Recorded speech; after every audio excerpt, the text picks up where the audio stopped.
അതിന് ലീനിയർ ലേഔട്ടിൽ ഒരു ചെറിയ ചേഞ്ച് വരുത്തണം. ലീനിയർ ലേഔട്ടിൽ വന്നിട്ട് ഓറിയൻറ്റേഷൻ എന്ന് ടൈപ്പ് ചെയ്യാം. ഓറിയൻറ്റേഷൻ എന്നുള്ള ടൈപ്പ് ചെയ്ത് എൻ്റർ അടിക്കാം. അപ്പോൾ ഇവിടെ ഹൊറിസോണ്ടൽ വെർട്ടിക്കൽ എന്നുള്ള 2 വാല്യൂ ഉണ്ട്. അപ്പോൾ നമ്മളിങ്ങനെ ടൈപ്പ് ചെയ്ത് എൻ്റർ അടിക്കുന്ന ടൈമിൽ നമുക്ക് ഇങ്ങനെ ഒരു പോപ്പപ്പ് വരും. അവിടെ കൊടുക്കാൻ പറ്റിയ വാല്യൂസ് ഏതൊക്കെയാണ് എന്നുള്ളതാണ് ഈ പോപ്പപ്പിൽ കാണിക്കുന്നത്. ഇപ്പോൾ ഈ ഓറിയൻറ്റേഷൻ എന്നുള്ളതിന് എനിക്ക് 2 വാല്യൂസാണ് കൊടുക്കാൻ പറ്റുക. അതൊന്നെങ്കിൽ ഹൊറിസോണ്ടൽ അല്ലെങ്കിൽ വെർട്ടിക്കൽ. പോപ്പപ്പ് ഓട്ടോമാറ്റിക്കലി വരും. ഇനി ഇത് വന്നിട്ടില്ലെങ്കിൽ ജസ്റ്റ് എവിടെയാണോ വാല്യൂ കൊടുക്കണം അവിടെ കൊണ്ടുവച്ചിട്ട് കൺട്രോൾ സ്പേസ് അടിച്ചാൽ മതി. അപ്പോഴും ഈ പോപ്പപ്പ് വരും. അപ്പോൾ ഞാനിത് ഹൊറിസോണ്ടൽ എന്ന് കൊടുത്തു. ഹൊറിസോണ്ടൽ എന്ന് കൊടുത്തപ്പോൾ നിങ്ങൾക്ക് ഇവിടെ കാണാം ഒരു മാറ്റവും വന്നിട്ടില്ല. അതങ്ങനെ നിൽക്കുകയാണ്. അതിനർത്ഥം എന്താണ്?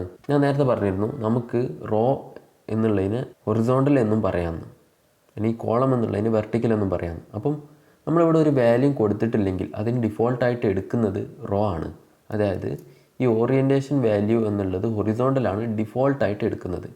അപ്പോൾ നമ്മളിവിടെ കൊടുത്തിട്ടില്ലെങ്കിലും ഇൻറ്റേർണലി അത് എടുക്കുന്നത് ഓറിയൻറ്റേഷൻ എന്നുള്ളതിൻ്റെ വാല്യൂ ഹൊറിസോണ്ടലാണ്. പക്ഷെ നമുക്ക് വേണ്ടത് കോളമാണ്. അതിന് നമുക്കിവിടെ വെർട്ടിക്കൽ എന്ന് കൊടുക്കണം. അപ്പോൾ നിങ്ങൾക്ക് കാണാം ഇവിടെ ചേഞ്ചായി, 1 താഴെ 1 എന്നുള്ള രീതിയിൽ വന്നു. അപ്പോൾ ഞാൻ ജസ്റ്റ് ഇതിൻ്റെ വിടുത്തൊന്ന് മാറ്റാം. ഈ വാല്യൂ എന്താണെന്ന് പറയാം. പക്ഷേ നിങ്ങൾക്കിപ്പോൾ ക്ലിയർ ആയിട്ട് കാണുന്നുണ്ടാവും. 1 താഴെ 1 എന്നുള്ള രീതിയിൽ വന്നു. ഇവിടെ കാണിക്കുന്നുണ്ട് 2 എഡിറ്റ് ടെക്സ്റ്റ് വന്നു, ഒരു ബട്ടൺ വന്നു. ഇത് ഞാനൊന്ന് റൺ ചെയ്ത് കാണിക്കാം. അതുപോലെ ഞാനിവിടെ ആൻഡ്രോയിഡിൻ്റെ ഇമുലേറ്റർ യൂസ് ചെയ്യുന്നത് ആൻഡ്രോയിഡ് 10 ആണ്. അപ്പോൾ ആൻഡ്രോയിഡ് 8.0 അതായത് ഓറിയോൻ്റെ മുകളിലുള്ള ഇമുലേറ്ററാണ് നിങ്ങൾ യൂസ് ചെയ്യുന്നതെന്നുണ്ടെങ്കിൽ നിങ്ങൾക്ക് ഈ 2 ഓപ്ഷൻ അവൈലബിൾ ആയിരിക്കും. ഇത് നമുക്ക് എന്തിനാണെന്ന് വെച്ചാൽ പെട്ടെന്ന് ലേഔട്ടിൽ ചേഞ്ച് വരുത്തിയിട്ട് ഇത് ക്ലിക്ക് ചെയ്താൽ പെട്ടെന്ന് ലേഔട്ട് റീലോഡ് ആവും.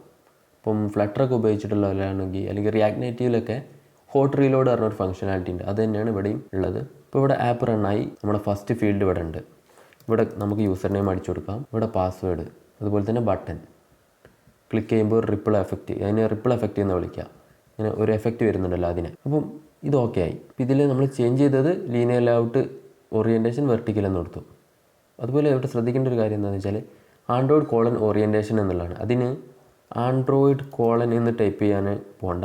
അതിന് പകരം ഓറിയൻറ്റേഷൻ എന്ന് ജസ്റ്റ് ടൈപ്പ് ചെയ്താൽ മതി. എന്നിട്ട് എൻ്റർ അടിക്കുക, എന്നിട്ട് വാല്യൂ സെറ്റ് ചെയ്യുക. അപ്പം ഇവിടെ ഇനി നമുക്ക് കുറച്ച് പ്രോബ്ലംസ് ഉണ്ട്. ഇതിൽ ഒന്നാമത്തെ കാര്യം എന്താണെന്ന് വെച്ചാൽ ഇവിടെയുള്ള ഈ ഒരു ബട്ടൺ ഇത് എന്തിനാണ് എന്നുള്ളത് ഇതിമേ കൊടുത്തിട്ടില്ല. അതായത് ഇതിനൊരു ടെക്സ്റ്റ് കൊടുത്തിട്ടില്ല. ഇത് ലോഗിൻ ചെയ്യാനുള്ള ബട്ടനാണോ അതോ രജിസ്റ്റർ ചെയ്യാനുള്ള ബട്ടനാണോ എക്സിറ്റ് ചെയ്യാനുള്ള ബട്ടനാണോ എന്താണ് എന്നുള്ളത് കൊടുത്തിട്ടില്ല. അപ്പോൾ നമുക്ക് ഈ ഒരു എക്സാമ്പിളിലും ഈ ബട്ടൺ ഒരു ടെക്സ്റ്റ് കൊടുക്കണം ഫസ്റ്റ്. രണ്ടാമത്തെ കാര്യം ഈ ഫീൽഡിൽ ഇതിലേതിലാണ് യൂസർ നെയിം ഏതിലാണ് പാസ്വേഡ് എന്ന് അടിക്കേണ്ടത് ഇപ്പം നോക്കിയാൽ യൂസർക്ക് മനസ്സിലാവില്ല. ഇനിയിപ്പോൾ യൂസർ നെയിമാണോ അതോ മൊബൈൽ നമ്പറാണോ അടിക്കേണ്ടത് എന്നുള്ളത് മനസ്സിലാവില്ല. അപ്പം 3 കാര്യങ്ങളാണ് ഇവിടെ ചെയ്യേണ്ടത്. ഒന്ന്, ഈ ബട്ടൺ ഒരു ടെക്സ്റ്റ് കൊടുക്കണം. ഇത് രണ്ടും ഏതൊക്കെയാണ് ഫീൽഡ് എന്നുള്ളത് ഒരു ഹിൻറ്റ് പോലെ കൊടുക്കണം. നിങ്ങൾ ഇപ്പം സ്ക്രീനിൽ കണ്ടിട്ടുണ്ടാവും, ലോഗിൻ സ്ക്രീനിൻ്റെ എക്സാമ്പിൾ കണ്ടിട്ടുണ്ടാവും. ഒരു ഗ്രേ കളറിൽ ഒരു ഹിൻറ്റ് ഉണ്ടാവും, അത് കൊടുക്കണം. അപ്പോൾ അത് കൊടുക്കുന്നത് ഞാൻ കാണിക്കാം. ബട്ടൻ്റെ ടെക്സ്റ്റ് എന്നുള്ളൊരു പാരാമീറ്റർ ഉണ്ട്, ആൻഡ്രോയിഡ് കോളൻ ടെക്സ്റ്റ്. അത് എൻ്റർ ചെയ്യുക. ഇതിൻ്റെ ഉള്ളിലാണ് നമ്മൾ ബട്ടൻ്റെ ടെക്സ്റ്റ് കൊടുക്കുന്നത്. ലോഗിൻ എന്ന് കൊടുത്തു. അപ്പോൾ നിങ്ങൾക്ക് കാണാം ഇവിടെ ലോഗിൻ എന്നുള്ളൊരു ടെക്സ്റ്റ് വന്നിട്ടുണ്ട്. ഇനി ഞാൻ ഈ എഡിറ്റ് ടെക്സ്റ്റിനും ടെക്സ്റ്റ് എന്നുള്ളത് കൊടുക്കുകയാണ്. പക്ഷേ നമുക്കിവിടെ കൊടുക്കേണ്ടത് ടെക്സ്റ്റ് അല്ല, പക്ഷേ അതിൻ്റെ ഡിഫറൻസ് മനസ്സിലാക്കാൻ വേണ്ടിയിട്ട് കൊടുക്കണം. ഇത് നമ്മൾ പാസ്വേഡ് എന്ന് കൊടുത്തു. ഇതിനെ ഞാൻ യൂസർ നെയിം എന്ന് കൊടുത്തു. ഇപ്പോൾ ഇത് 3 വന്നിട്ടുണ്ട്. ഞാനൊന്ന് റൺ ചെയ്യിക്കാം. അപ്പോൾ ഇവിടെ ലോഗിൻ ലോഗിൻ എന്നുള്ള ടെക്സ്റ്റ് വന്നിട്ടുണ്ട്.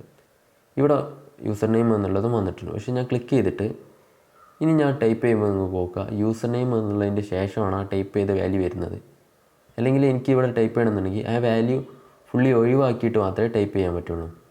അപ്പോൾ ഈ ബിഹേവിയർ അല്ല നമുക്ക് വേണ്ടത്. നമ്മളിത് സാധാരണ കാണുന്നത് ഒരു ഗ്രേ കളറിലുള്ള ഒരു ടെക്സ്റ്റ് ഉണ്ടാവും. അത് നമ്മൾ ഇവിടെ ക്ലിക്ക് ചെയ്തിട്ട് ടൈപ്പ് ചെയ്യുമ്പോൾ ആ ഗ്രേ കളറിലുള്ള ടെക്സ്റ്റ് ഓട്ടോമാറ്റിക്കലി ഹൈഡ് ആയി പോകും. അപ്പോൾ അങ്ങനത്തെ ഒരു ഫംഗ്ഷനാലിറ്റിക്ക് വേണ്ടി നമ്മളിവിടെ ഈ ടെക്സ്റ്റ് എന്നുള്ളത് മാറ്റിയിട്ട് ഇതിനെ ഹിൻറ്റ് എന്ന് കൊടുക്കണം.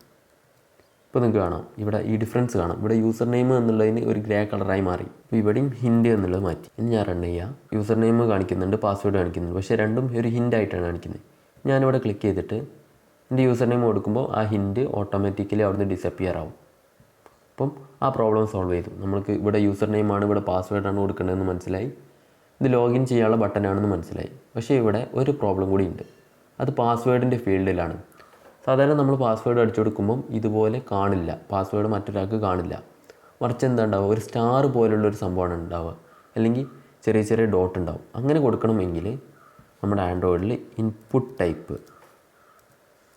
ടൈപ്പ് എന്നുള്ളൊരു പാരാമീറ്റർ ഉണ്ട്. ആ പാരാമീറ്ററിനെ നമുക്ക് കൊടുക്കേണ്ടത് പാസ്വേഡാണ്. അപ്പോൾ പാസ്വേഡ് ഒന്ന് ജസ്റ്റ് സെർച്ച് ചെയ്ത് നോക്കാം. അതിൽ ഇതാ ടെക്സ്റ്റ് പാസ്വേഡിൻ്റെ നമ്പർ പാസ്വേഡ് ഉണ്ട്. അപ്പോൾ ഞാൻ ജസ്റ്റ് ടെക്സ്റ്റ് പാസ്വേഡ് സെലക്ട് ചെയ്യണം. ഇനി ഞാൻ യൂസർ നെയിം അടിക്കുകയാണ്. ഇനി പാസ്വേഡ് അടിക്കുക. ഇപ്പോൾ നിങ്ങൾക്ക് കാണാം അവിടെ ഡോട്ട് ആയിട്ടാണ് വരുന്നത്. അപ്പോൾ ഇങ്ങനെയാണ് നമ്മൾ ആ ഒരു ഫീൽഡിൻ്റെ ഇൻപുട്ട് ടൈപ്പ് മാറ്റുന്നത്. ഫോർ എക്സാമ്പിൾ ഇപ്പോൾ ഇവിടെ നമ്മൾ യൂസർ നെയിം എന്നുള്ളത് ക്ലിക്ക് ചെയ്യുമ്പോൾ ഇവിടെ കീബോർഡ് എന്താ വരുന്നത്, ലെറ്റർ കീബോർഡാണ് വരുന്നത്. ഇപ്പോൾ നിങ്ങൾ ചില എക്സാമ്പിൾ കണ്ടിട്ടുണ്ടാവാം. ഇവിടെ മൊബൈൽ നമ്പർ ആണെന്നുണ്ടെങ്കിൽ ഇവിടെ നമ്പറിൻ്റെ കീബോർഡാണ് വരിക. അതിന് ഇവിടെ ഞാൻ ഇൻപുട്ട് ടൈപ്പ് നമ്പർ എന്ന് കൊടുക്കുക. ഇപ്പോൾ നമ്പർ ഡെസിമൽ എന്ന് പറഞ്ഞാൽ പോയിൻ്റ് ഇല്ലാത്ത നമ്പറിനാണ് നമ്പർ ഡെസിമൽ എന്ന് പറയുന്നത്. കാരണം ഇവിടെ നമ്പർ എന്നുള്ള വേറെ ഒന്നുകൂടി ഉണ്ട്. ഇതാണ് ചൂസ് ചെയ്യുന്നതെന്നുണ്ടെങ്കിൽ നമുക്ക് എന്താ പോയിൻ്റ് എടുക്കാൻ പറ്റും. നമ്പർ ഡെസിമൽ ആച്ചെങ്കിൽ പോയിൻ്റ് എൻ്റർ ചെയ്യാൻ പറ്റില്ല. ഇപ്പോൾ ഫോൺ നമ്പറൊക്കെ കൊടുക്കുന്നതെന്നുണ്ടെങ്കിൽ ഈ നമ്പർ ഡെസിമലാണ് കൊടുക്കുക. അതായത് ഇവിടെ യൂസർ നെയിമിന് പകരം നമ്മൾ മൊബൈൽ നമ്പറാണ് എൻ്റർ ചെയ്ത് കൊടുക്കേണ്ടതെങ്കിൽ നമ്പർ ഡെസിമലാണ് കൊടുക്കുക. ഇനി ഞാനിവിടെ ക്ലിക്ക് ചെയ്യുമ്പോൾ കീബോർഡ് ശ്രദ്ധിക്കുക. കണ്ടോ, നമ്പറിൻ്റെ കീബോർഡാണ് വന്നിട്ടുള്ളത്. അപ്പോൾ ഇൻപുട്ട് ടൈപ്പിനനുസരിച്ചിട്ട് ഇവിടെ കീബോർഡും ഓട്ടോമാറ്റിക്കലി മാറും. അപ്പോൾ നമ്മുടെ ബേസിക് ലോഗിൻ സ്ക്രീനായി.